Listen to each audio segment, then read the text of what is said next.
looking to invest in the Caribbean, what are they looking for? What differentiates one island from another or one territory from another? What attracts that investor? Look at it from the perspective of the investor. Yeah. From the perspective of the country, you're looking for managerial expertise, you're looking for foreign capital that can do things. Okay.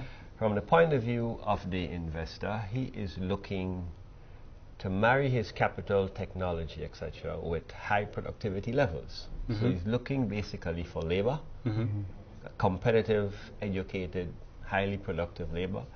He's looking for a supportive economic environment that is defined in terms of incentives, and there's a wide gamut of incentives in terms of tax breaks. Let's localize this thing now.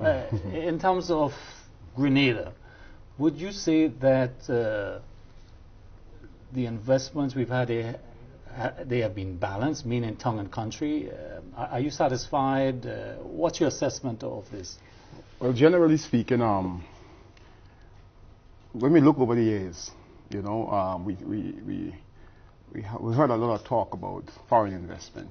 But personally, for me, I do not believe, that the benefits, that we spoke about, that the investment will bring, I do not see us, really enjoying. Talking about the capital, I think Moses mentioned, talking about the capital, the expertise, the managerial expertise, the jobs. Well, it's more than that, because if you look at the islands in the Caribbean, especially the small, what you call this, the resource scarce, small Caribbean islands, Grenada included, and you look at the developmental strategies, you had what you call a nationalist movement, that was the experience in Guyana, Jamaica, in the 1970s, where you had a nationalization of industries and what have you, where local ownership of resources basically more advocated and articulated.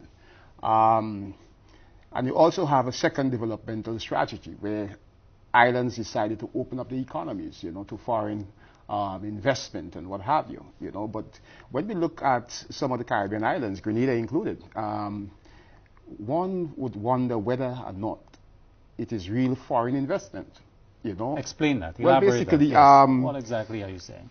There is foreign investment, direct foreign investment, where you have companies coming in and investing, the stock, equity. And then you have investors, which I call the empty briefcase carrying investors, that they come and they borrow, you understand me? The very same countries that they are coming to invest in, they borrow with governmental support. And we had... Well, I don't want to talk in extract forms, norm forms here. Do we have this here? Is there any examples of... Well, we had the Manhattan experience. We had the Manhattan experience. What is the Manhattan experience? Basically, with the whole Ritz-Carlton project, basically, where government again provided collateral, and there was also drawdown on this money basically that was secured by the government. And so much so that in the end, the investor turned around. Well, do we have to take this kind of risk? I mean, if we really want to attract these investors, I mean... I want to put it in context, and I want to go back a while. I mean, I alluded to it, Claude also alluded to it.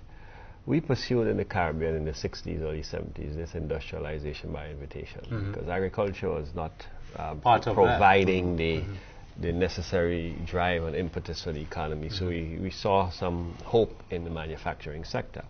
And all the Caribbean countries, and there was harmonization in 1973 where you had the CARICOM Fiscal Incentives Act, which provided for uniform package as we to created attract the industrial parks and these infrastructures. You had the formation of the processes, you have the industrial development corporations were formed, you had industrial estates were, so the entire supportive environment, did that yield fruits? I think most analyses will show no, and varying levels of success as you move from country to country. In some countries more successful than others. Given resource base, for instance, in Trinidad was able to build up a fairly sizable manufacturing sector. Of course, one of the competitive advantages there is the cost of energy. That strategy by and large did not yield the potential benefits. Why? So what you had happen for a number of reasons. One of it is that you lose your competitive edge if you basically, your competitive edge was the cost of labor. Okay, you have other regions of the world. So what you had, investors are chasing the best available package of incentives. So they spent 10 or 15 years in a particular island, you move to the other island.